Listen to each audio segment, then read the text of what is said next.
Welcome back, everybody, to Decision Time. Of course, I am Jacob, joined by my lovely hosts, Ben and Samir. We have UFC 319 to cover, also the Zhang versus Johnny Walker fight night that's happening this weekend. But first, we're obviously going to cover UFC 319 that happened this Saturday. It was a great card, honestly, top to bottom. Just an amazing pay-per-view. Was probably worth the pay-per-view. But let's just get right into it, guys. We had the prelims, the early prelims to start. Some okay fights. The Joseph Morales getting that submission was a little bit surprising, I would say. I was not expecting that. I think we all picked Alibi Idris, and he kind of got bodied. Yeah, we picked Alibi, and honestly, I mean, I don't know about you, Samir, but Jacob and I, we started watching, like, we turned on the stream for the thing, and it was like, oh, Morales, what? Oh, all right. So I had to go back and watch that one. Yeah, just honestly a impressive performance from Joseph Morales, getting the early submission. Then we had the Karine Silva fighting Nerd. She lost this fight. That was a robbery decision. Yeah. And then we had the Edson Barboza Drakkar close. I mean, it was cool. It was cool. Just Unk versus Unk. Looked kind of an exciting fight. A couple like weird spin kicks from two guys that shouldn't be able to do spin kicks anymore. But overall, I'm not really too mad about the decision. It was pretty clear it was Drakkar. And then our GOAT, Chase Hooper, got slimed out in O Block. got knocked out, and turns out maybe he should have gooned a little bit more of this camp. Gooned he said he was gonna stop, and he stopped, and he got his ass knocked out. Not a good look. Not a good look for our boy. Jessica Andrade, Lupi Ganez. I mean, it was cool. It was cool. This fight was alright. Nothing too exciting. I'm not adding any interesting points because these fights aren't very interesting. Yeah. And then we had the GM3 versus Michael Alexi Usyk. This is where the actual card started. Yeah. Michael Alexi Usyk gets the TKO in was it the first round? Yeah. It was the first round. First round. GM3 just. Old. I think you said this, Ben. GM3 is just the new Paul Craig. Yeah, how he just kept laying on his back. He's like, "Come on, bro. Come on, man. I got this. He did not have that. Yo, get my guard. And no, I'm actually good, bro. Yep. So the Fighting Nerds started 2-0. Great. I mean 2-0 so far. Honorable. 2-0 so far. And he's more of like an honorable fighting nerd. But he wore the glasses. Let's be honest. Cool. He's more of a fighting nerd than like Karine Silva. This is the first time she's ever trained with them. True. But honestly, impressive for Michael Alexi Usyk getting a pretty dominant win. All I'm saying is he has a better record at the Fighting Nerds than Carlos Prates does. He's undefeated. I mean, true. Start putting him in the graphics. Exactly. We need Michael Alexi Usyk Fighting Nerd edits, please. Someone make that. I actually was so disappointed in this fight. I thought GM3 would not perform the way he did. I mean, I think he like shot like one, like he shot early in the round, and then it got stuffed, and then right after that, he got pounded. Yes, and that was one of my picks. I got wrong because I didn't think that he was gonna go into this fight in this way, which is basically just jump early, try to get him, not really manage the distance, not really understand. And I will also Yeah, I thought that he would handle the fight kind of differently. I mean, I know that usually he tries to go into the fight, play off the other fighter, and try to just set up grappling traps. But the second that didn't start working, it felt like he had no other plans in the fight, and he just took all those shots. His defense was horrible. I don't know. I thought he's an unk. He has the unk knowledge. He'd go into this as a veteran, knowing how to manage a fight, and he did not do that properly at all. I will also add that in our picks, both of you two went 50%, 6 for 6 and 6. I went 8 and 4. That's not bad. All right. Come on, give me some. Well, I guess you got ball knowledge. But yeah, like GM3 just looked like he just kept trying to be like, get my guard, and it was Michael Alexi's not that dumb to get in his guard like that. And he just kept trying to invite him in. He's not gonna do it, and he knew he was gonna outstrike him. So it was just honestly just a kind of an embarrassing performance from GM3 and a great performance for Alexei Usyk. Probably maybe gonna move into the rankings next. Maybe gonna like a ranked fighter soon. But yeah. Then we had the 4 days notice fight with Basinger Surakaev and Eric Nolan. Basinger Suzurkaev. Suzurkaev, right. I didn't watch this fight because I was driving, and I have not rewatched the card yet. But I'll let you kind of talk on this one, Ben and Samir. I'll hand the mic over. It was just a domination, to be honest. Like Eric Nolan, to be fair, it was like a very short notice fight, up a weight class. I doubt he was preparing to fight this random Russian dude. So, Nolan did what he could, and Basinger, he was like, he was fresh. He just knocked a guy out a couple days before, so it was a pretty dominant fight, and he got the win. Not really surprising. I thought that the technique on that sub from Baki against Nolan, it was actually insane. Because I was watching it and I watched the highlights as well. So he set up a body lock and then tripped him and instantly got the back. And then it looked like he looked like a veteran going into this. He looked like it was absolutely easy. The transition to it was really smooth, and I think this guy's from Dagestan as well, so we're probably going to be seeing a lot more of him soon. Yeah, he's from the same area that Khamzat's from. I think they might be from the same town, but they're at least both from Chechnya. I don't know. I don't remember the exact town, but they're both from the same region. I will also note that Dana White at the post-fight press conference, he did say that he will be giving Eric Nolan a UFC contract after that fight. Fair. I mean, taking a fight on short notice like that should earn you a little bit of something. And this is definitely gonna raise Suzurkaev's stock. Taking this fight on 4 days notice and then getting a submission, like a knockout and submission in 1 week is insane for an MMA two fighter. finishes in 5 days. Yeah. So definitely gonna raise his stock. He'll probably fight on some prelims upcoming. I could see him fighting in honestly November, October. If there's still room for those pay-per-views and maybe the Brazil card. Could be interesting to see him on a early prelim kind of fight. I could definitely see him being in the Abu Dhabi card that's in October. Yeah, like the Aspinall Gone fight.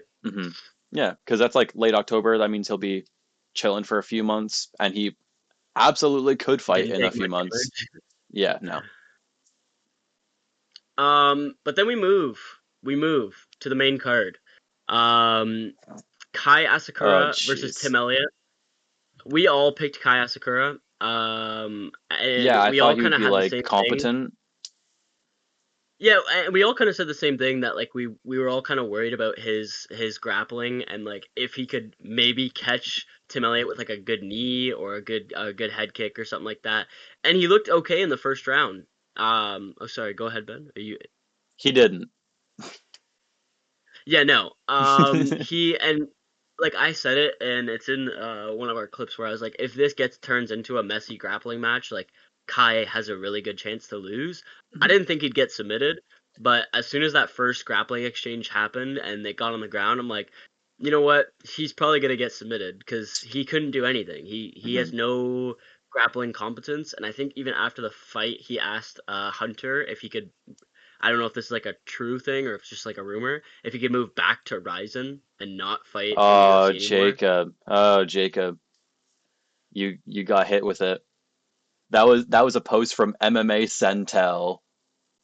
Was You it? got Listen, Sentel'd. Oh. Chatham cooked. I saw it on other pages though, so I honestly didn't see it from MMA Sentel. I saw it on like other MMA pages that I kind of trust. I saw like a tweet of it. And I'm like, I almost believed it for a second. I'm like, wait, who said? Oh. So maybe not then, I guess.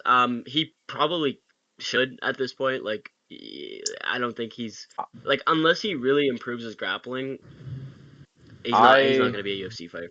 I believe personally that, well, firstly, I think he'll stay in the UFC for at least one more fight. But he's going to be, one, removed from the rankings, and two, he's going to have to fight like some like meh person, like to show that he actually deserves to be in the UFC. So maybe not meh, but like not a ranked fighter, or maybe not. Just don't give him a grappler. We can tell that he's not good at that. So I give him like one of the best grapplers in the division, and then just a guy who only wins by wrestling and submissions. Don't know what that thought process was, but yeah, it's almost like they're feeding him to guys that like he's gonna lose to. Like obviously the Pantoja fight, like can't really blame him for that because it's like the champ and like the guy at this division. But like but then after handling of a guy who only wrestles and gets submissions, like it's almost like they wanted him to lose this fight. I will also add that well, I mean, we'll talk a bit about this a bit more in a few minutes, but Samir definitely was on point with the people from other companies coming into the UFC take. I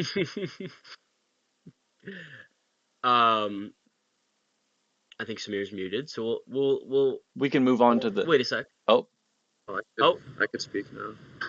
Sorry, guys. Are you gonna spew some hatred on other companies real quick? Yes, because how do you go into a mixed martial arts company and not know more than one mixed martial art? I mean, the way he just went about it, especially in the second round, the way he was just like he just falls into traps so easily, and it's like I swear before he came in to fight Pantoja, maybe because I wasn't watching Risen like that, people are making him sound like some great generational GOAT, like he's here to take over. And then in his last two fights, he just looked so incompetent. And you do say, oh yeah, but you're putting up against grapplers, but it's like you have to fight who's in front of you. And if you sign up for the UFC, you come in with that expectation. And I thought after his first fight, he would change his game plan and kind of like okay, I actually have to lock in, like this is not the same as Risen, like I can't be fighting the same. But in this fight, I mean, in the exchanges, he looked bad. Like for me, he wasn't that great. And I know Elliott is like he's unorthodox, and that might make it more difficult. But just Tim Elliott, it's like that. This is the definition of like. He's one of the unks of the division. Of just unks, and the fact that he lost, it's just further proves my point that these other champions from other places, they're not cut out for it. But I will say, the fight directly after that was a person from another company.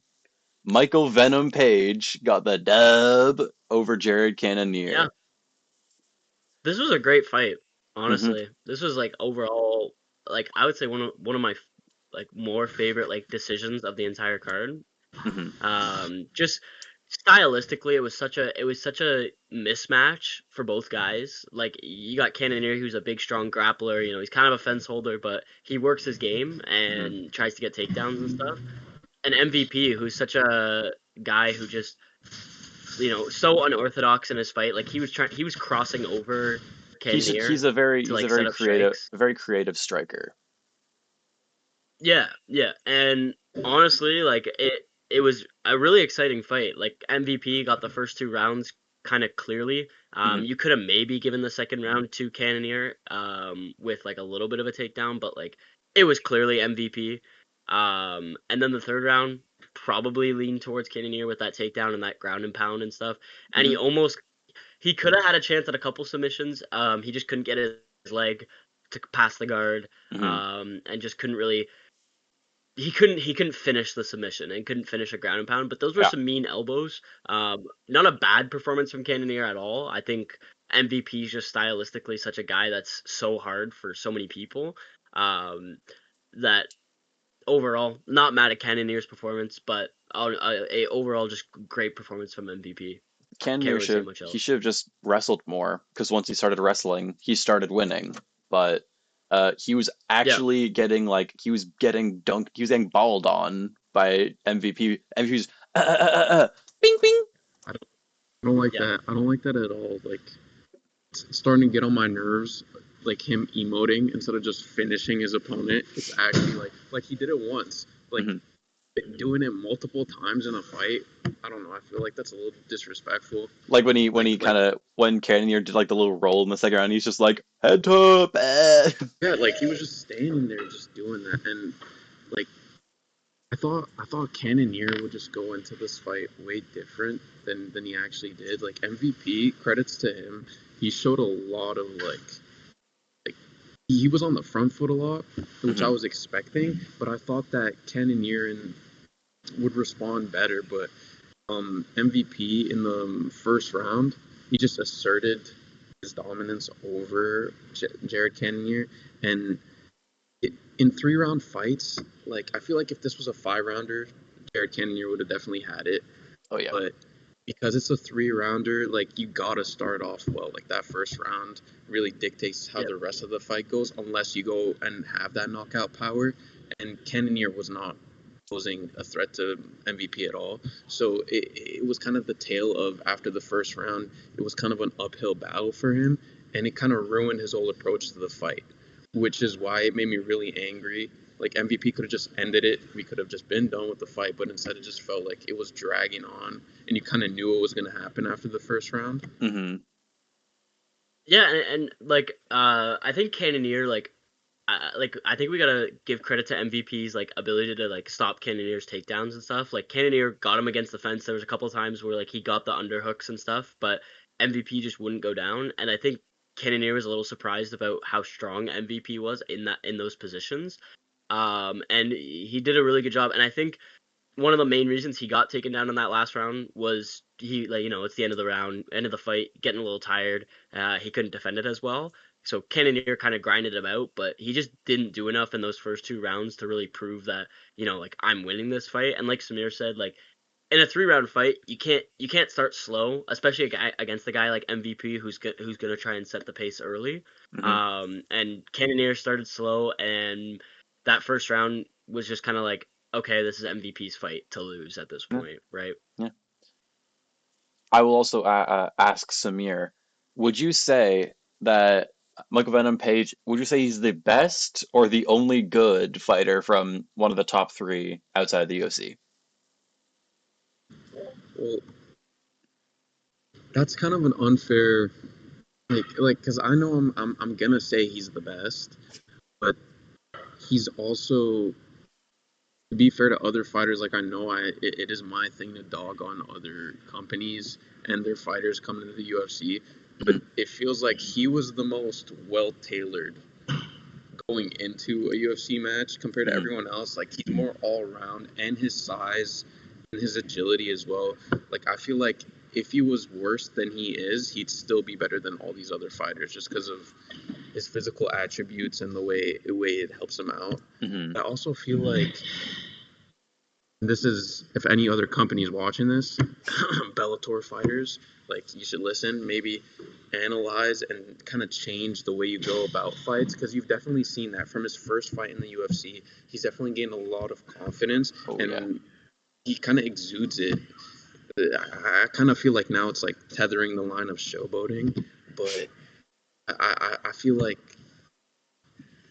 he is the blueprint for what another company's fighter could become in the UFC, and it's just being really quick to adapt. Like, I know when he wasn't in the UFC, he also had like a really good he had that really good stance that he used, the karate one with the hands low, kind of bouncing.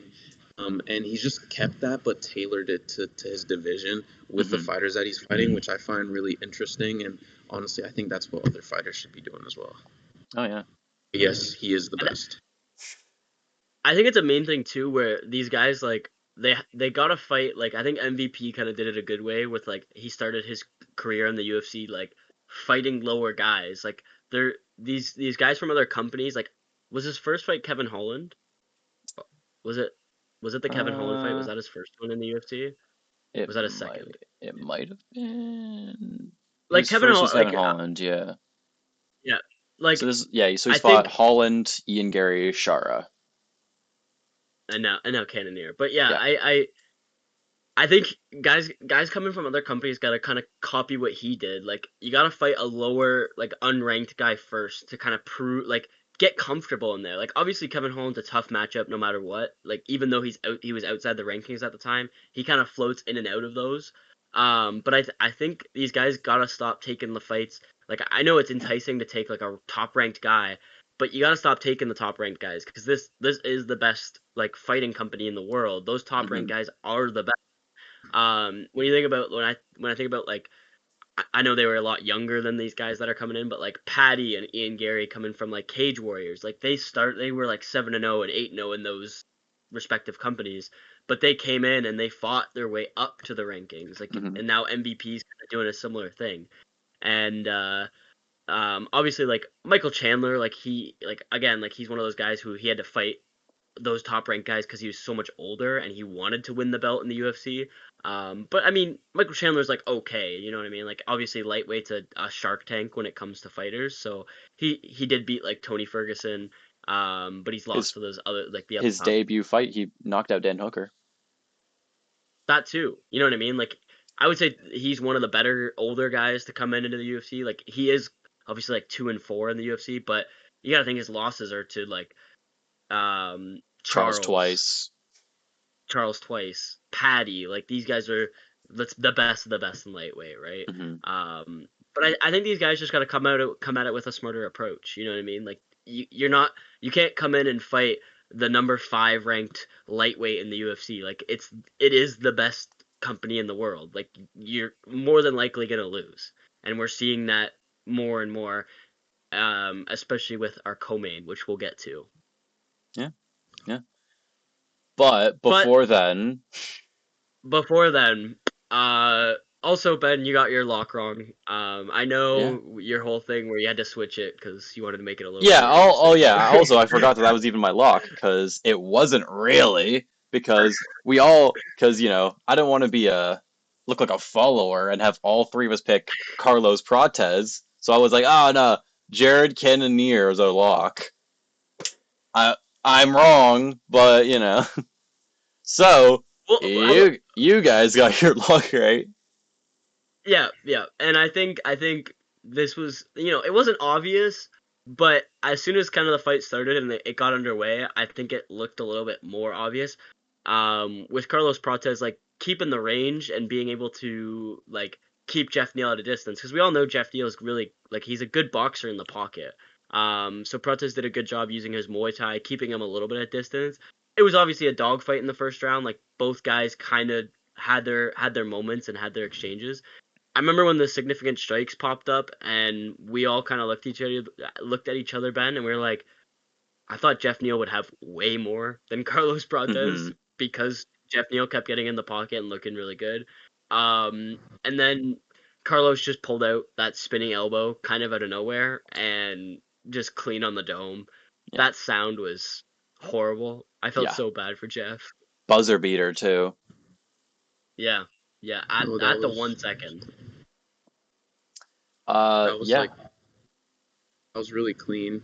Like the knockout with the 1 second. And I also thought that the way Prates approached the fight responded kind of to Geoff Neal's like onslaught of like attacks in the first round was really interesting, because you could see that Neal was kind of trying to keep it boxing heavy, and Prates kind of responded that with like just more patience, and he kind of like went about it really tactically. And I know it's like in the fight nerd's DNA, but it was way more precise than I thought it would be. Like in the first round especially, he kind of stayed long, kept the distance, but then he would come back in and out, and he kind of had to force Geoff Neal to re-establish his fight plan. And I felt like that was really good from him, because in the second round especially, it kind of came out of nowhere, and I feel like that was part of his plan. Like with the spinning elbow especially, like I haven't seen a spinning elbow that nice in like a long time. Maybe since I can't think of any spinning elbows since the Shara one. I feel like this one's better than the Shara one for me. I saw this stat which I was very surprised by, and it said that there have been, in total in the UFC's history, there have been 10 spinning elbow knockouts, and 2 of them were in one night back to back. But yeah, no, Prates, I will also say, I completely think that Geoff Neal, if the round finished, I think Geoff Neal won that round. Until like I would say he was winning the round until like the last 15 or 20 seconds. It was like, oh, he's hitting him a little bit more. And then he was getting rocked, and then beep, and he was out. I also want to add that I always forget this, just because Carlos Prates, he looks like just a regular dude. I always forget when he gets into the octagon what a weird build he has. He's like, I said this to our friend Braden. He's built like that one thing from Family Guy when Peter's like the girl with the dress, just all leg. That's how he's like, his legs are like, I swear, 6 feet long, and his body's like 1 foot. It's so weird. That's a great pull. That's a great pull. He just, like, his legs look like they're like 2/3 of his body. It's such a weird build. And man, hey, he won. Good for him. He's gonna be fighting in Brazil in when's that card? I think it's in November that he was calling for. Something like that. Yep. And Dana said he's gonna get it, so we're not sure who, but we'll do our predictions in a few minutes, so we'll see. Yeah, overall just great performance after like a great response after that Ian Gary fight, where he kind of looked like he wouldn't be able to finish. Like he kind of he always looks like he's questioning whether he can finish a fight or not. But that was just a one hit clean knockout. It was really impressive, especially against a guy like Geoff Neal, who's never been knocked out. Finished, yeah, or knocked out. It was funny when we were at the table and we were talking about like Geoff Neal's never been knocked out. Like there's no way that, like you and Braden were kind of like, oh, like, you know, he probably won't knock him out. It'll probably be like a dogfight for 3 rounds. And I was like, I predicted I predicted a second round knockout. I don't know what you're talking about. Maybe it was just Braden then, and he was just yapping about how like he's not gonna knock him out. And then I was like, hey, Li Liang never got knocked out before he met Prates. So, and now Geoff Neal. But we'll move on. Sorry, I almost knocked my whole laptop over. We'll move on to the co-main, Lerone Murphy versus Aaron Pico. Should we just give the mic back to Samir? Yeah. Oh my goodness. What is with these fighters and not like, it's like guards don't like the second they move like companies, they don't know how to keep their guard. Like they can't defend their face. It's actually so it's just stupid. It's so stupid. You put this guy in a co-main, you think, okay, this guy's a good wrestler slash boxer. Like, he's fast, athletic. That's what they were talking about before the fight started, because I saw none of that during the actual fight. He looked like a chicken, and like a chicken or a deer caught in headlights. Like, I'm so sick. I just don't like this, especially as like a co-main. It makes no sense. He basically walked into that like it was the most. He kind of approached it with a 1-2, and then Murphy kind of like dipped, dodged it, and then he baited him into like just a straight up knockout.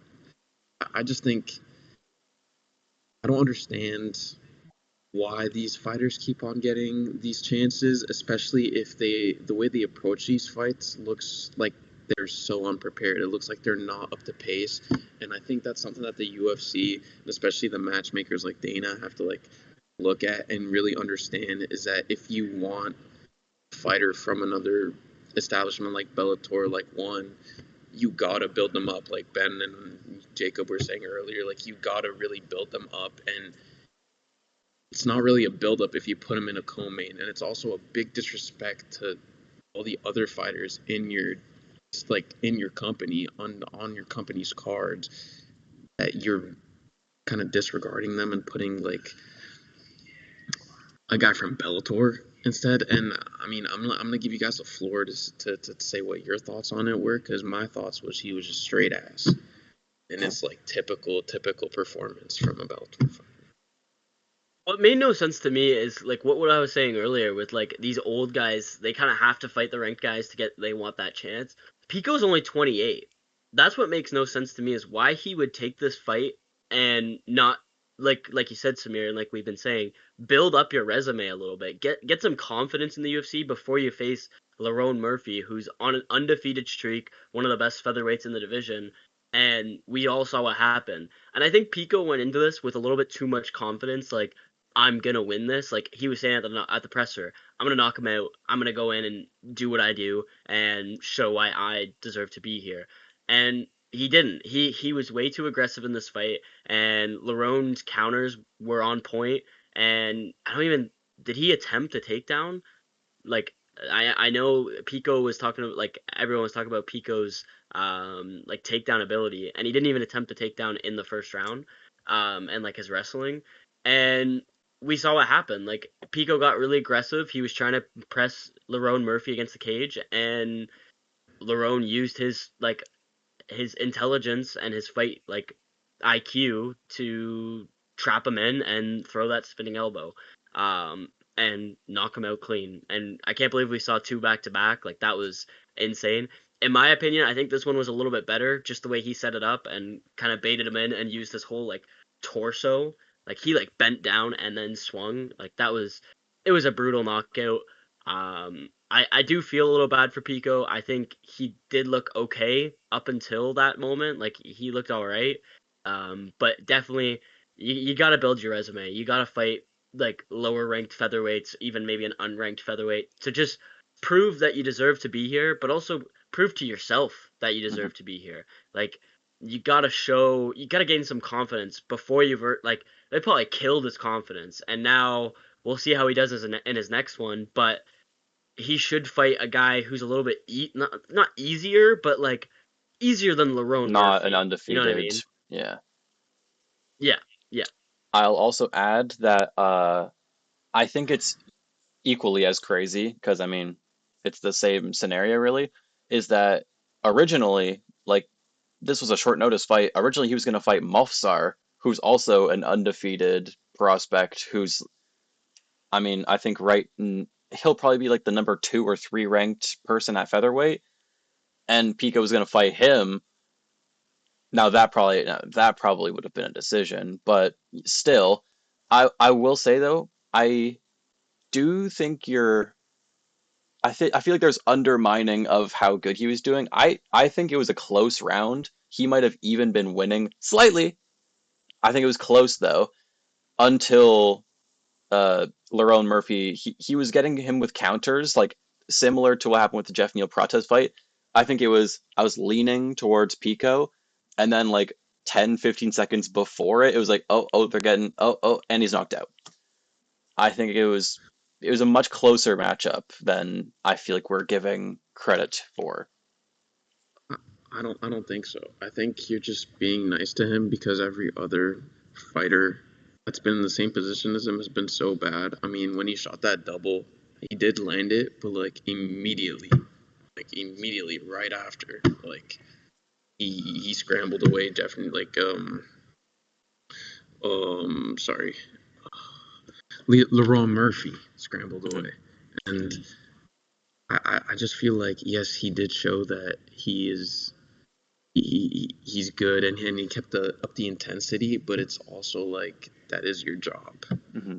You know what I mean? And apart from that, it just looked very routine because you got to remember this is a co-main, your first fight. Mm-hmm.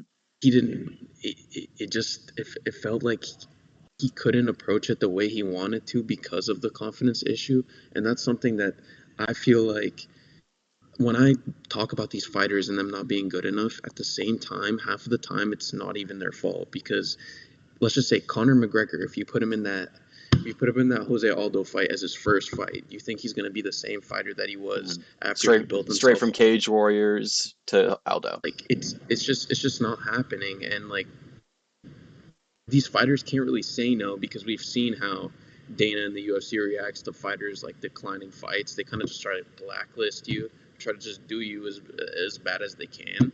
Mm-hmm. And I feel like his performance wasn't that great, and this is just a sign that matchmakers have to start looking at in the future because eventually I feel like fighters are going to start maybe declining if their pay's not that bad where they're at currently, and they're going to go from like champion to lower ranked.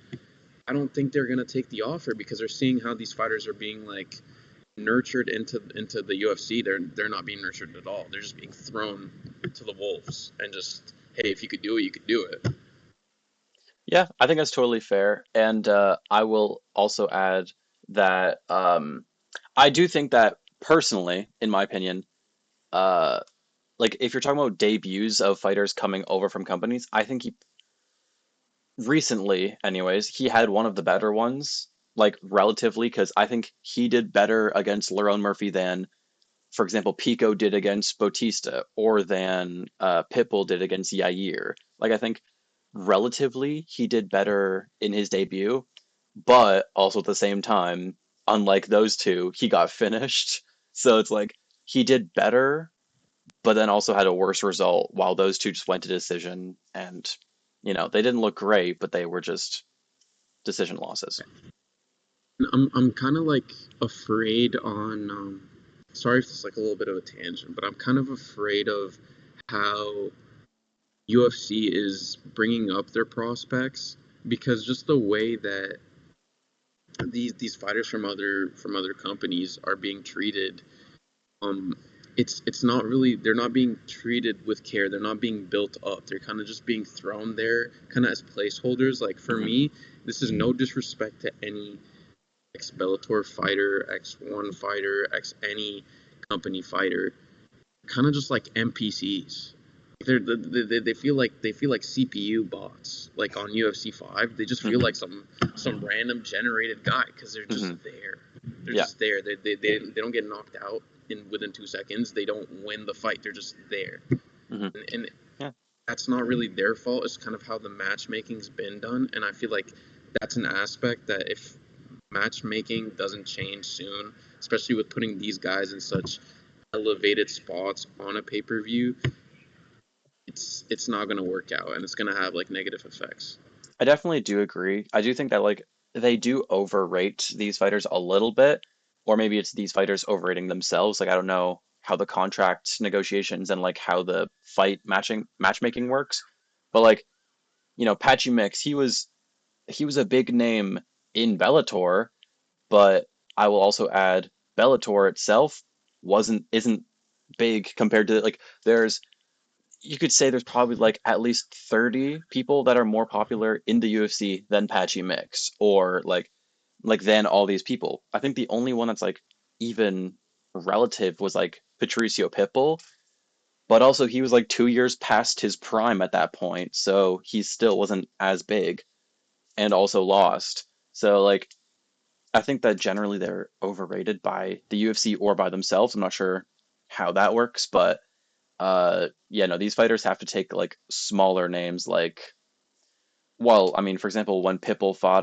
Dan Ige, he won that, and oh look, this guy's actually not horrible. He can actually win against fighters. It's just that they're not getting tossed into a top five, or in this match, a potential title contender match. Yeah, yeah, couldn't agree more. Couldn't agree more. But then we had our main event: Dricus du Plessis versus Khamzat Chimaev. Now I will say a lot of people call this like a crotch sniffing fest and a boring match and stuff. I'm Negative sorry. ball knowledge. Yeah, like, and I keep seeing these memes where it's like, oh, if you didn't like that fight, like go watch kickboxing. Like you have like if you say that you have a tiny brain. No, that's what MMA is. This is mixed martial arts. Like it's this is gonna happen, and especially in this matchup, like the domination from Khamzat was just utter. Like again, it was just utterly ridiculous. Like it's almost like Dricus walked into this fight like, oh, like I'm expecting him to take me down, which isn't a bad like mindset to have against a guy like Khamzat, who I mean probably one of the best wrestlers in the UFC right now. But he almost was like Dricus was almost inviting it too much. Like I'm gonna get taken down and I'll show you how good my wrestling is, which we've seen Khamzat like in that Usman fight. He did really well against Usman, and it didn't just not I wouldn't even say an embarrassing performance from Dricus, just disappointing. Like I guess you could say embarrassing because like honestly you could have give Khamzat 10-8s up until round 4. Like it could have been a 50-41 very easily. I think it should have been at least 2 or 3 10-8s. Because I think the first and third round were definitely 10-8s. So I think they were being a little generous to Dricus, but overall, like, I mean, there's not much to say other than Khamzat just utterly dominated. Like the strike differential 529 to 45 was just like, and you couldn't say like a lot of those strikes were the knees to the butt of Dricus or the knees to the thigh or those like little tiny like punches that Khamzat was landing, but he landed them. Like there's nothing you can say about it. And his ability to get Dricus in the crucifix like 3 or 4 times easily, like that's just also, I'm sorry, Dricus. Also, it was 6 times. 6 times. Like that's Dricus. Like what are you doing? Like what are you doing on the ground to let this guy put you in one of the worst positions you can be in a MMA fight and a wrestling match? Like that's just honestly just really disappointing. The stare down at the start of the fight was like, oh shit, like this is gonna be an amazing matchup. Like these guys are so close stylistically, and it just wasn't. Like even when they got finally stood up, like Dricus was landing, like he had the better exchanges on the feet, but like he couldn't stay there, and he had no ability to stop Khamzat's wrestling, and especially like his chain wrestling was super duper impressive in this fight. Like he was one step ahead of Dricus every step of the way in this fight, and it was just a kind of a brutal performance from Dricus. Really disappointing. Sorry, and I don't understand. Sorry, my Siri just went off. Just a really disappointing performance. But you can't knock Khamzat, man. Like this was utter domination. Like we were talking about this after the fight, me and Ben. It's hard to say who in the top 15 at middleweight right now could beat this guy with his wrestling and with his ability, like submission threats, and like when the fight started and Dricus got that like tight guillotine for a second, I'm like, oh shit, this is like maybe Dricus can actually survive and maybe get a submission himself. And then near the end of the fight, and like, then Khamzat just popped out of it. Yeah, and then he almost got that legendary like rear naked choke at the end, but he didn't really have a good enough position, and Khamzat just kind of shook him off and then reversed them. Overall, I'll let you guys talk a bit, but just a utter domination from Khamzat Chimaev. Maybe the shorts were aura. Maybe I was wrong. I mean, I don't think it was necessarily due to the shorts. I think it's more so to the fact that for the first time in in his last couple title defenses, Dricus had to fight someone not on his own terms, but to the terms of the other fighter. I feel like in the last couple times that Dricus has fought, it's he's used that awkward chaos that he kind of tries to do, by flying piano or because he can't read, just that type of fight where it's you have no idea how he wins. And Khamzat went into this fight kind of very structured. He had a plan. He kind of stuck to it, and especially, which didn't make a lot of sense to me is the way that Dricus approached that second round, because I thought after that first round he got brought back down to reality, kind of be like, hey, my game plan's not working, let's go to the B plan. And he really didn't do that. He just kind of looked defeated, especially I think after the third one, kind of just accepted hey, because after he I think he caught him in the third, and everyone was like, oh my god, is this gonna happen? Is this where the fight turns? And then Khamzat was like, no, I'm just gonna shoot a takedown. Yep.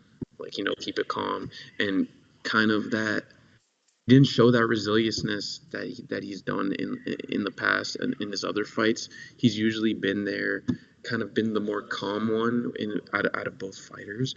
But it was really Khamzat who was like that today, or yesterday, over the weekend, sorry. And I feel like it was a very dominant display.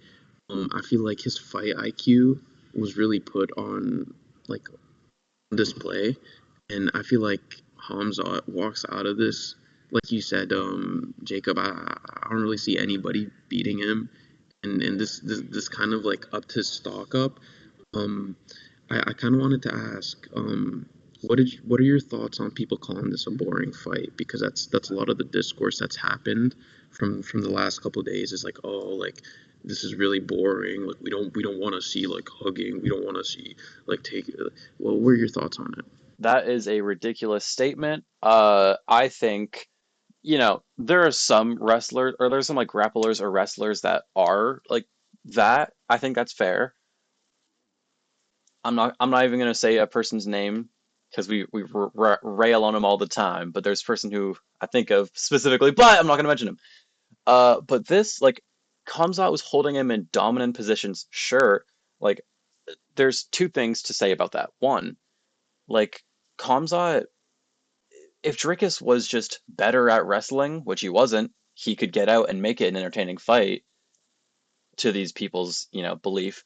But if Khamzat can just hold you in a crucifix for however long he wants, he's gonna do that. He's not gonna oh no, I'll let you punch me in the face. My bad, bro. He's not gonna do that.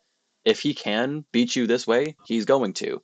And secondly, he tried to go for some submissions and he was moving in positions and all that. But Dricus, he's defensive grappling was just really good. He was not allowing Khamzat to get these submissions. He was not allowing Khamzat to punch him when he was in the crucifix very well. So Dricus was just really good defensively, but Khamzat was just a little bit better offensively. He couldn't finish the fight, but he could hold him there. But Dricus, he was able to fight off of the finishing attempts. So really, who's to blame? The guy who couldn't finish the fight but could just hold him, or the guy who wasn't allowing a finish? I don't know. But that we witnessed on Saturday, in my opinion, the most dominant title performance, if not the most dominant UFC performance ever. It was I personally, in the entire fight, had it a 50-43, by decision. But there's just so many things. First of all, biggest strike differential in history. Yeah. Okay, so biggest dominance ever in the first 3 minutes, 15 minutes, or first 3 rounds, 15 minutes, by the way. There was a combined 57 seconds of stand-up time. Ridiculous. Also, people saying the significant strikes, Khamzat had triple. It was, I think, 13 to 37. So even in the things that Dricus did good at, Khamzat did better at. Anyways, Khamzat the champion. I'm not going to talk about it too much because we all know that it was a dominant performance. I don't think it was boring personally, but to each their own, I suppose. One comment I will say before we go into our matchmaking stuff. What made this fight not boring to me was how dominant it was. It made it interesting to see, like, it made it interesting to be like, oh, is Dricus maybe gonna do something? But it also made it interesting in the fact that, like, man, like, Khamzat really is that good. And I want to say to all the UFC fans that called this fight boring, a lot of you guys were cheering Khamzat on. You know what I mean? Like, you guys were fans of Khamzat going into this fight and, like, picking him to win and, like, cheering him at the press conference and booing him at, like, booing Dricus.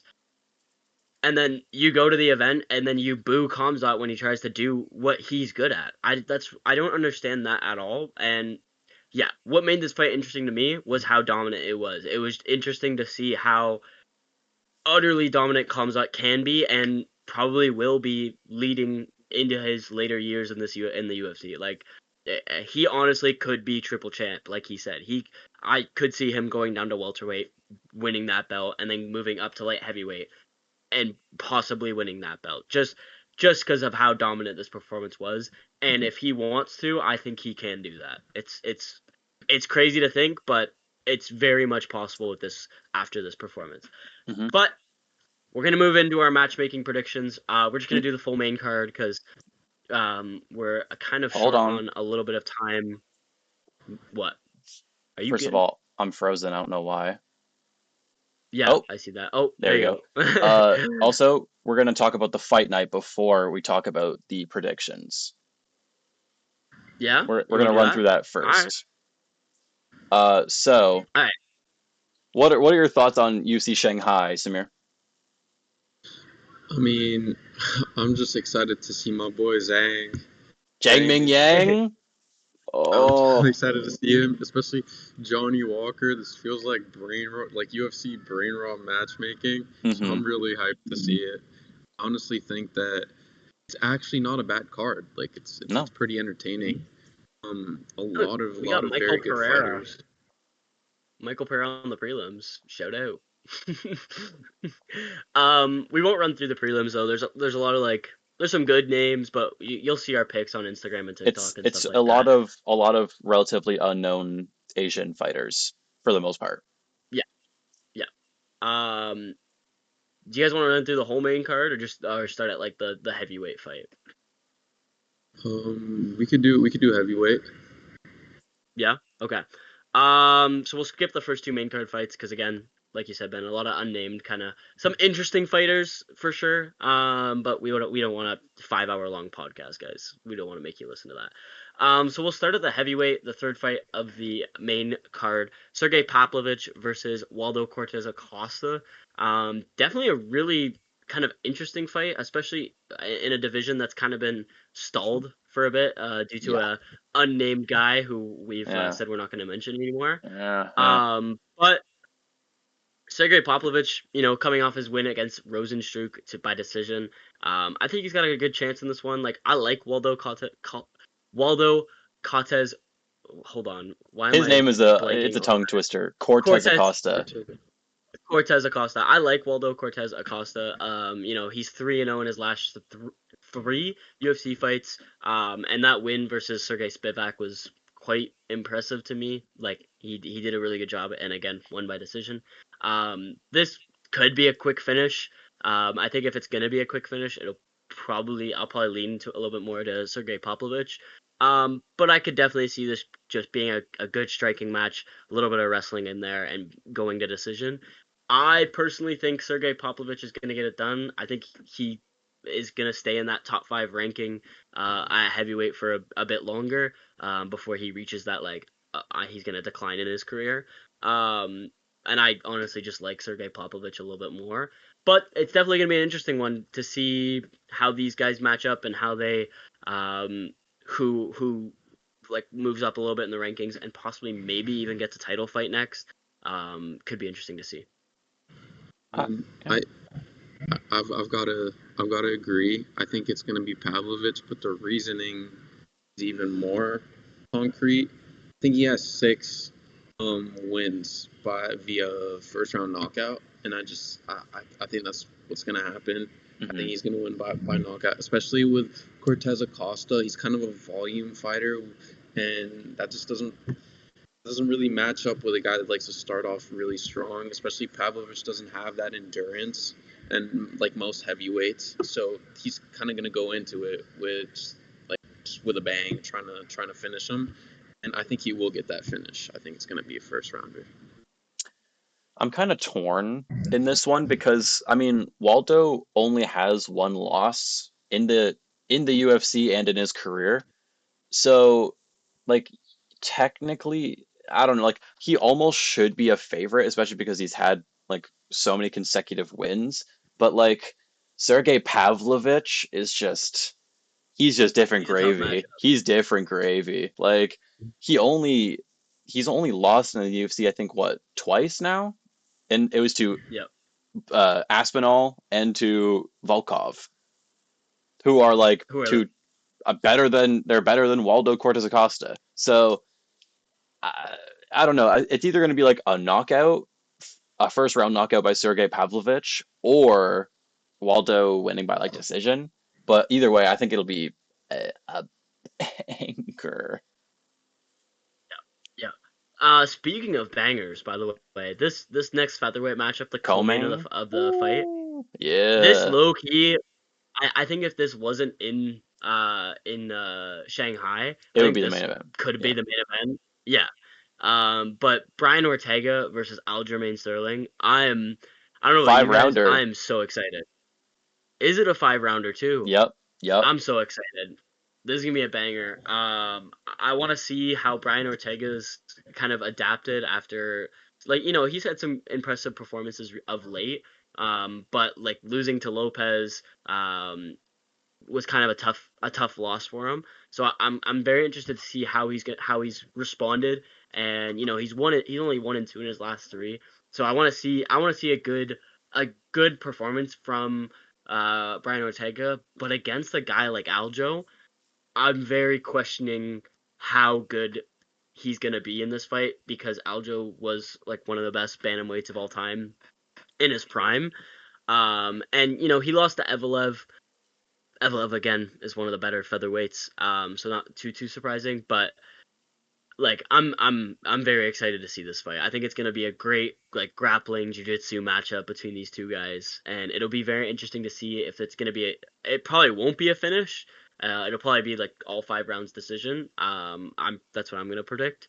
But it'll be interesting to see if either guy catches the other guy in a submission, or Ortega maybe gets a good TKO or something. But I think I'm gonna lean Aljo. I think in this fight, I think it'll be like a round 3 or 4 submission for him. Like I said, Ortega's impressed me, but he kind of seems like he's on his way out of that like top 5 rankings, and I could definitely see Aljo taking his spot at like 4 or 5 and getting either like a late round submission, just because Ortega's jiu-jitsu is really good, or just a decision for Aljamain.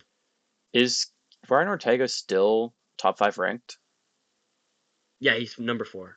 That's shocking to me. But anyways, I think it's just gonna be Aljamain. Funkmaster's gonna do it. Brian Ortega, I mean, he's like solid, and he had a competitive matchup against Volkanovski a couple years ago, but like he's still all right, Samir. I think that they're both very high level grapplers. I just think that Aljamain is higher level. I also think that he has better knockout threat and also a better decision threat. Also, I'm going to add on to this. I think he beat Movsar Evloev. I'll add that on to it. So I think that he's actually. I don't think he should have had that loss. But anyways, yeah, no, I think this is. I like this matchup. This will be. Is this Volk's second fight at featherweight? Third fight. Oh yeah, he fought Calvin Kattar. I forgot about that.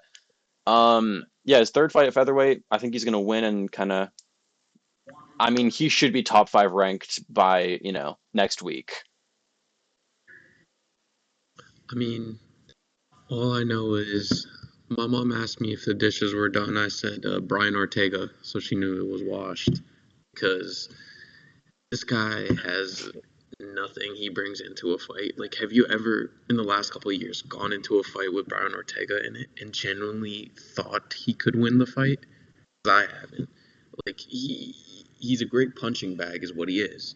Because like, the best part about his game is his submissions, but he's never in a position to get a submission because he's always on the receiving end. And it's like the only plus side I could say about Brian Ortega is that he absorbs a lot of damage. Like, he's very durable. But I just don't see him winning the fight. Like, generally, if like Aljo just starts off on the front foot in the first round, I think it's just finished. Because unless Aljo slips up, I don't see a world where Brian Ortega wins, especially because ever since Aljo's moved up, he has more to himself. He's bigger than some of the other guys. He has more durability because he kind of like. I just feel like he's better than Brian Ortega, and I don't see a way that Brian Ortega wins the fight, especially with Aljo does have good boxing as well. I feel like it's just an easy Jermaine Sterling decision win, kind of like Jacob said. But my reasoning is just because I don't think Sterling's gonna go for the finish. Like if he has him like if he's winning the round convincingly and he's just winning the fight, I don't think he's gonna go for the knockout, and I don't see Brian Ortega posing any threat to him whatsoever. I'm still very excited for the fight though.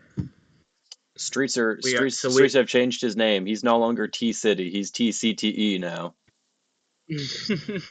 We are off the TCTE hype train at this point. But then we move to the main event, Zhang Yang versus Johnny Walker. Yeah. I think we all can agree. I think we're all gonna pick Zhang to win this fight, and by goofy knockout. That's what I'm gonna pick. I'm gonna say round 1, round 2 knockout. For Zhang Yang. Ben wants to talk clearly. No. So. Round 1. Round 1. It's round over. 1 knockout. It's gonna be the most comical. Bro, Zhang Yang's gonna like uppercut Johnny Walker and he's gonna do a backflip or something. Like, he's gonna just ragdoll across the ring. It's gonna be the best. Ugh, it's gonna be a finish. It's gonna be a finish. Like it's like a 95% chance it's gonna be a finish. Watch Johnny Walker win this fight. That's like that's what I'm saying. Is like it's a 99% chance that Zhang Yang gets a comical knockout. But it's like a 1% chance that we see Johnny Walker do some goofy stuff. You know what I mean? Like, he was training with his brother Walter. He's gonna get a heel hook submission. Oh my god, could you imagine?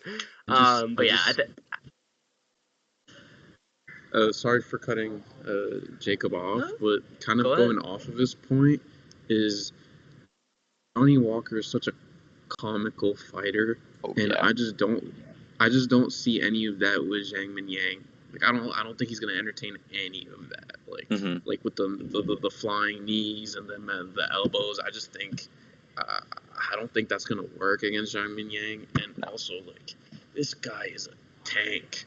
Like he is a tank, and there's a lot of explosiveness in his strikes.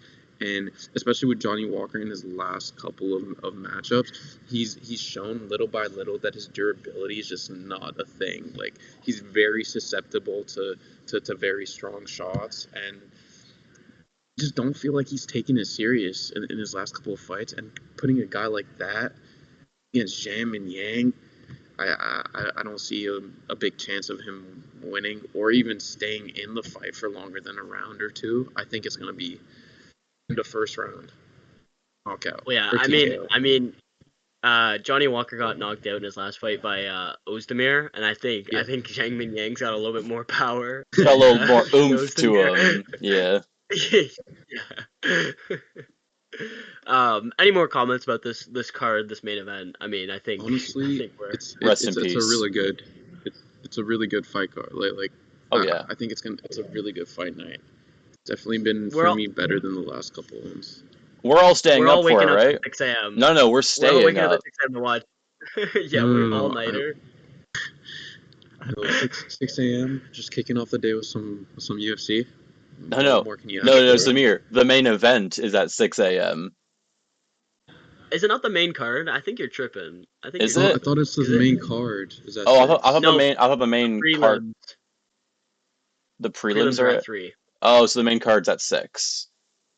Yeah, yeah. So I Okay. mean, you could reasonably wake up at like 7:30 and probably catch Johnny Walker like dead. Oh, Maybe even Yeah. we'll later. be staying up. We will be waking up to watch that because that's gonna be a great fight. But moving on here, guys. Let's make some matchups for this UFC 319 card that just happened. The fighters that won, fighters that lost. Mhm. We'll start with the Tim Elliott Kai Asakura fight. All right. Setting up here. Tim Elliott. Ben, I'll let you kick us off here. Who is Tim Elliott gonna fight next? I'll Tim start with Elliott and Kai Kai Sakura Asakura. because he lost. Yeah.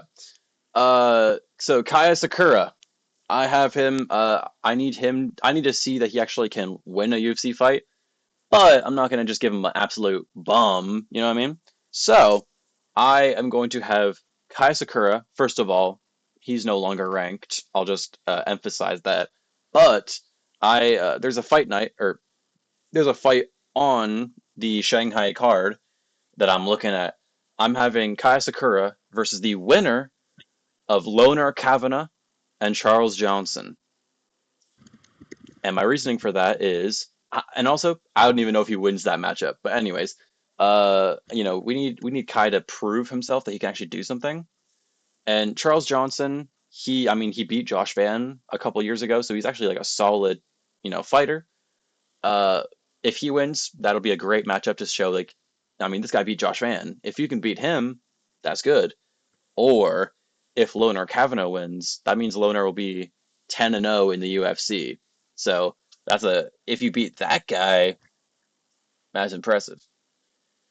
But anyways, Tim Elliott, I I don't know what you do with Tim Elliott because like I don't think there's only like you can't really fight upwards because it's Tim Elliott. You know what I mean?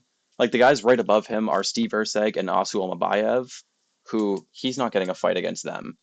So I think the only fight you can do if he's fighting up is Unk Alex Perez.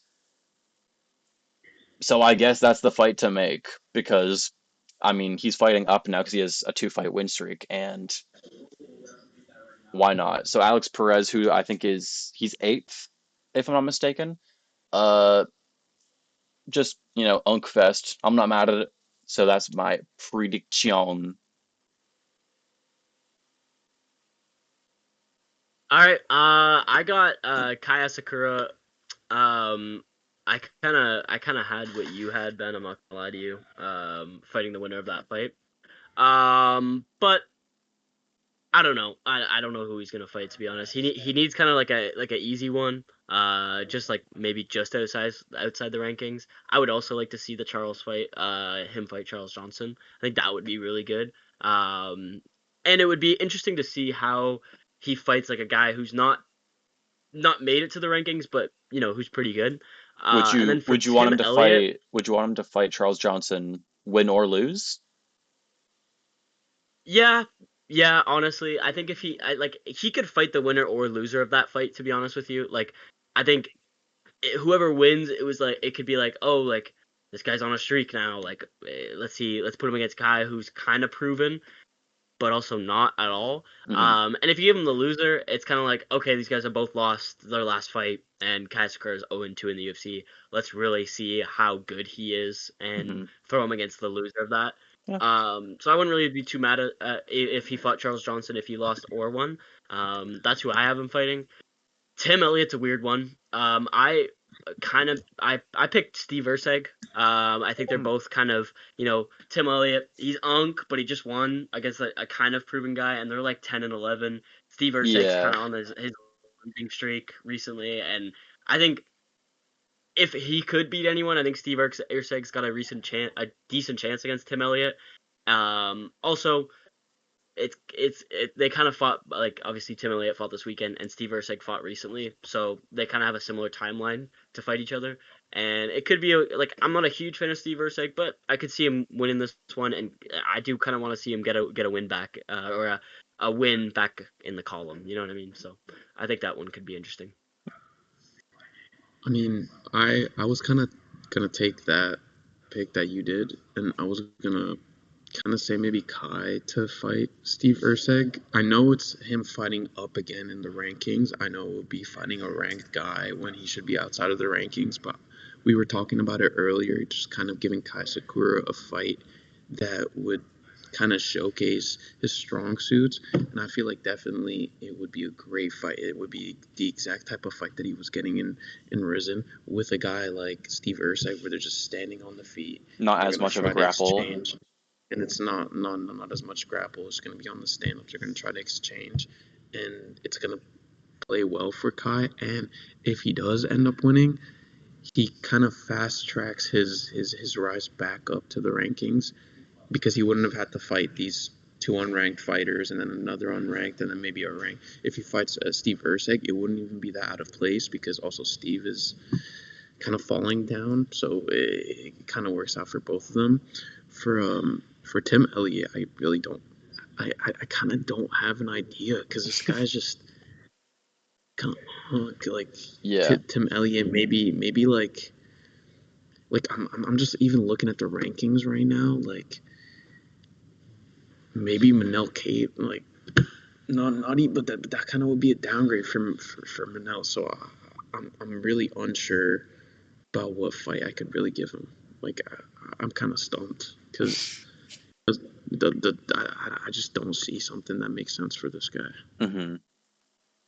It would have made more sense if Tim Elliott lost, because it's kind of weird to put him in a position to fight up in the rankings, because he's so old that it's like, yeah. And if you put him against these guys, he probably loses. But I also had a side note. I said Alex Perez, but I also had an extra fighter, and I just didn't want to like say it in case anybody else said it. I also said Tagir Ulanbekov, who's directly below him in the rankings, and will probably still be directly below him, because I don't think Tim's gonna go above Steve Erceg. So I think that's a fine fight too, because Tagir's on like a 5-fight win streak, something like that.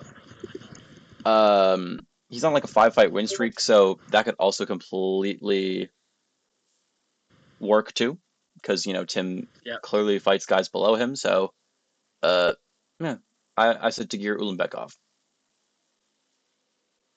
Next we got the middleweight matchup between Cannonier and Michael Venom Page. This one's a weird one, because MVP, I don't know if he's gonna stay at middleweight. He's kind of changed his mind a couple times if he's gonna stay at middleweight or move down to welter. Let Samir go first, because he's right. his time might be limited here. Sorry, can you repeat that? My thing's kind of MVP Cannonier. Oh, MVP.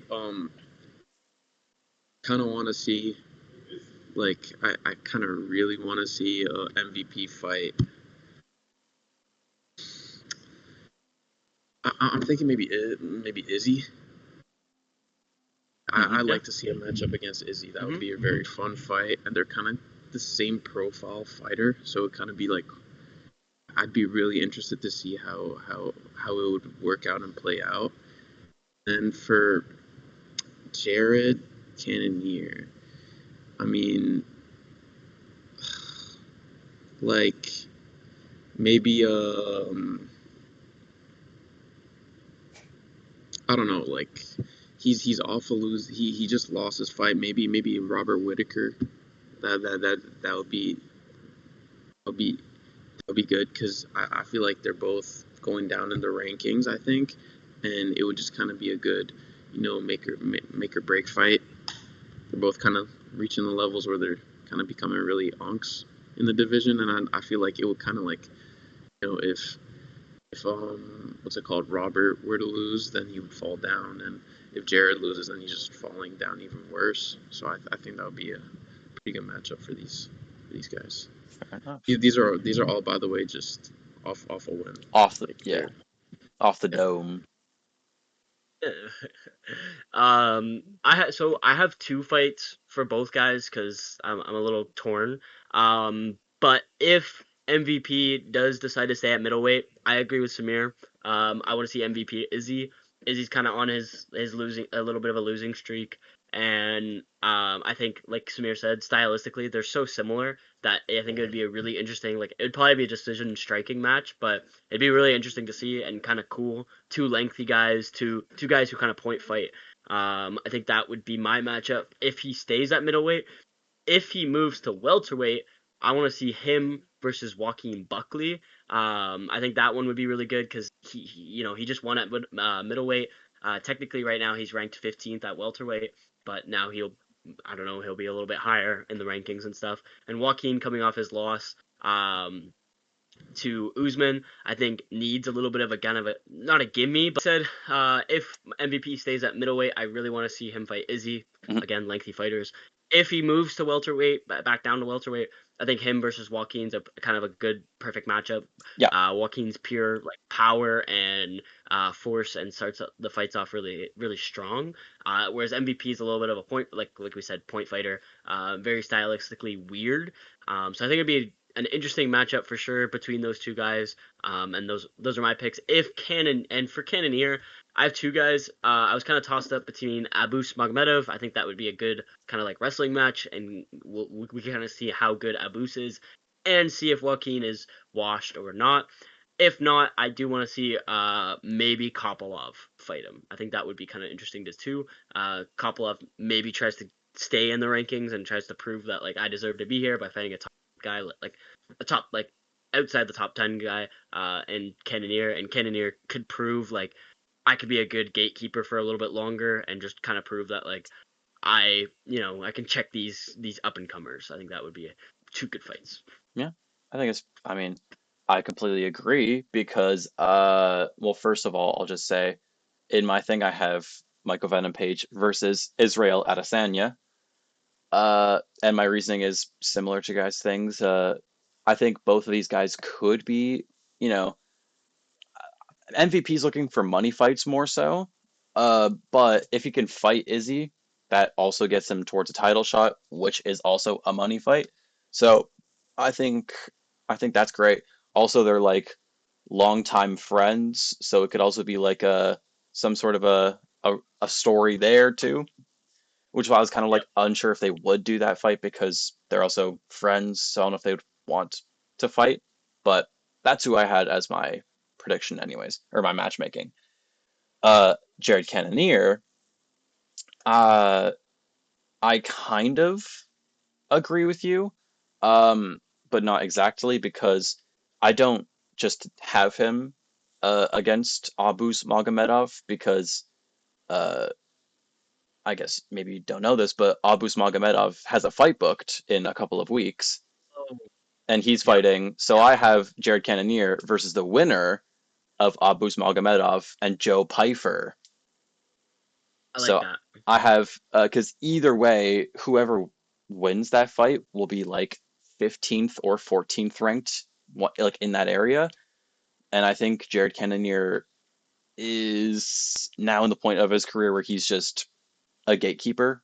So, just give him a relatively younger prospect. I think that's just what they're gonna do for him. Yep. Yeah. Then we had Geoff Neal versus Carlos Prates. This one's a weird one. I like. I'm not sure. I was kind of torn between Geoff Neal because that knockout was so bad that and he's so old that he could literally just retire.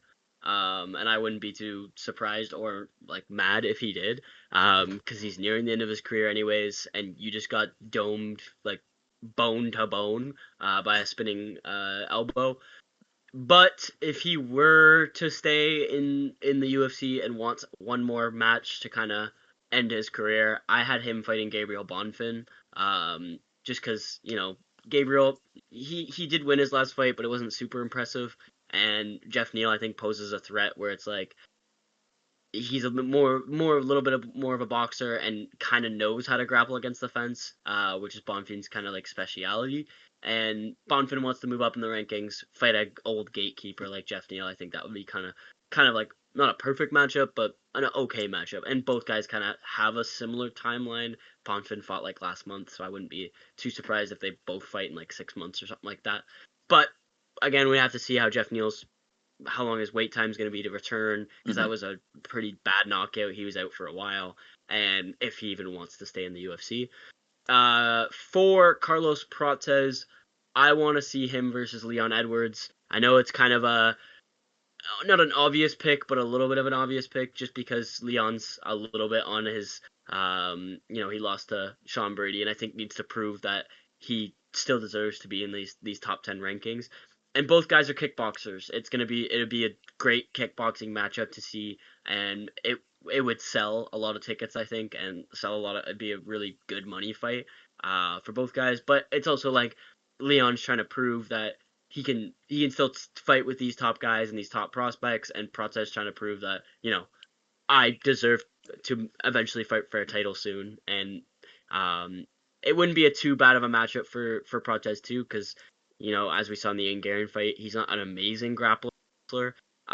So it'd be kind of an easier fight for him than like any other of those top 6 guys, like Ian, Kamaru, Shavkat, all those guys. So I think that's fair. I also had Prates against Leon Edwards. I mean, he called for the fight against Leon specifically, so like, I mean, you could give it to him. However, I don't see Leon Edwards taking that fight, because generally Leon is a bit stingy with his the fights he accepts.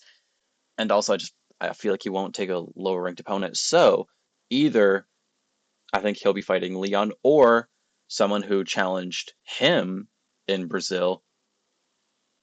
If this, similar to what you're saying, if this guy goes to welterweight, Michael Venom Page. Because MVP at the post-fight pressers was challenging Carlos. So either the guy that Carlos challenged or the guy that got challenged. One of those two. Anyways, Geoff Neal, I had a real spicy prediction for this one. Let's hear it. I do agree that I think he is in the twilight of his career. He'll be done soon. So I have him matched up against another guy who he could beat. He definitely could beat. This guy, he has a fight booked right now, but I'm very confident he's gonna win this fight. And you might think this is surprising, because I have him beating his matchup, and I'm gonna do a rematch for Geoff Neal. Broken Chin versus Broken Chin. I have Geoff Neal versus Vicente Luque. Vicente Luque mentioned. And it's gonna be cinema. The guy who derailed Vicente Luque's career versus Vicente Luque. Oh my god, that'll be poetry. Because I very much think, it hurts me to say, I think he's gonna beat Santiago Ponzinibbio, and that's I think that's in UFC Paris. I think it's in 3 weeks or so. I think he's gonna win. And so I think Luque versus Geoff Neal for like that number 15, 14 rank, perfectly fine. And also just that'll be a money rematch. I don't even know who would win that. I hope Geoff Neal, but I don't know who wins that. So I have Vicente Luque. End Vicente Luque's career. If Geoff Neal wins that, like Vicente Luque, you're done, bro. Geoff Neal and Vicente Luque's career, and my life is yours. All right, moving on. Aaron Pico versus Lerone Murphy. Do you want to go first, or do you want to go first in the championship? What are you feeling? I mean, I'll go. I'll go. Yeah. Aaron Pico. I think it's just going to be a similar thing to what happened with Patricio Pitbull, where they fought a top contender, lost, and now they're going to fight a low contender. There's a couple names that you could put against Aaron Pico, but I think the person who would benefit the most stock-wise from beating Aaron Pico or Aaron Pico beating this guy, I have Aaron Pico versus David Onama. Because I really like, because if Onama wins, oh, I just beat a former, former champion in another company. But if Pico wins, I just beat the, I think, 12th ranked guy who's like on a pretty good run right now. So I have Pico versus Onama. Now, this one it seems pretty easy to me. There's a few couple, like there's a couple easy ones because it's just like this person called out this person and it's boom. I think it's just going to be Lerone Murphy versus Alexander Volkanovski, because for many reasons. One, Mofsar versus Pico was originally going to be a number one contenders match. Two, he filled in for Mofsar, so he's still undefeated.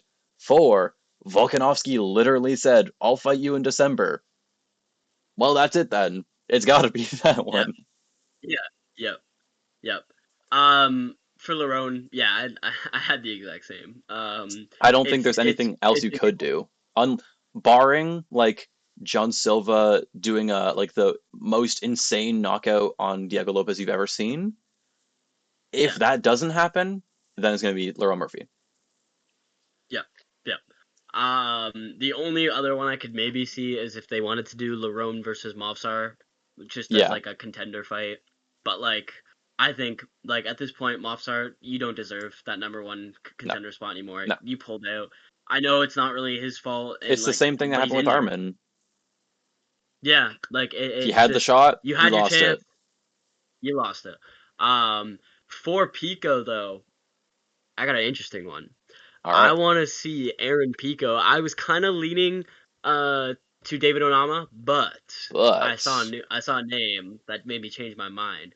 I want to see Aaron Pico versus Josh Emmett. Now that's a heater. That's a good one. That's a good one. Josh Emmett, he knocked out Bryce Mitchell and then lost to Lerone Murphy. So now both of them have lost to Lerone.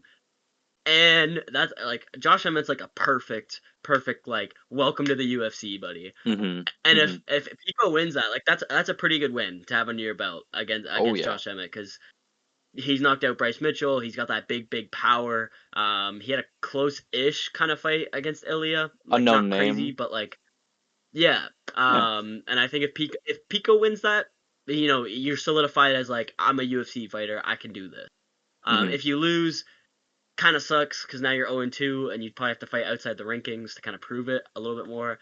And if Josh Emmett loses, it's not like a huge deal. Like, he's on his way out anyways. But if he wins, Josh Emmett championship run starts then.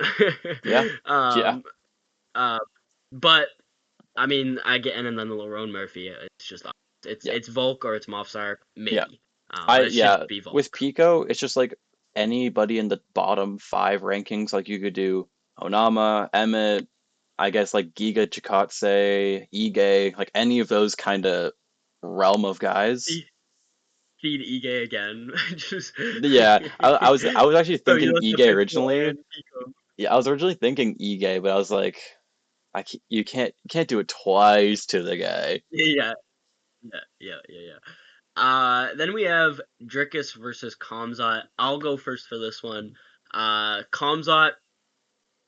I'll go Dricus first, actually. Dricus, it's a tough one because a lot of these guys are like kind of booked already. Like Imavov and Kaio are fighting, and I could already.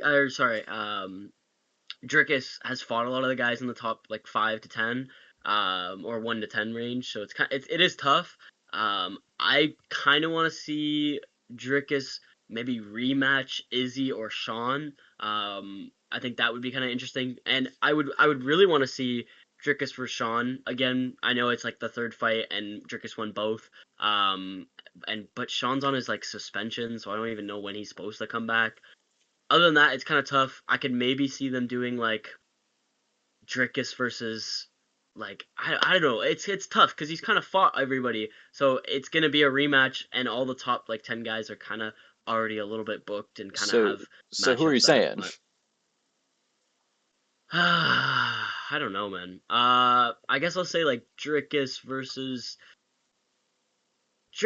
Izzy or Sean, I guess. Like I think that both those fights are kind of fun. It's a little bit of a rematch for both guys, but I do want to see Izzy MVP. So I guess I'll say Dricus versus Sean. Okay. I'm not too excited about that matchup because Dricus did kind of body him in the second one, but Sean is talking a lot of shit. I don't know. Yeah. We'll see. I think that one would be okay. I wouldn't be mad if Dricus versus Sean got made again because both their fights have been like great in my opinion. Like they've just been wars, so I wouldn't be too mad at that. And Sean could be like, "Oh, he broke my nose. Now he won't break my nose in this one." It'd be kind of For Khamzat though, it's tough because I don't know if he wants to move down to welterweight and fight that for light belt or move up to light heavyweight.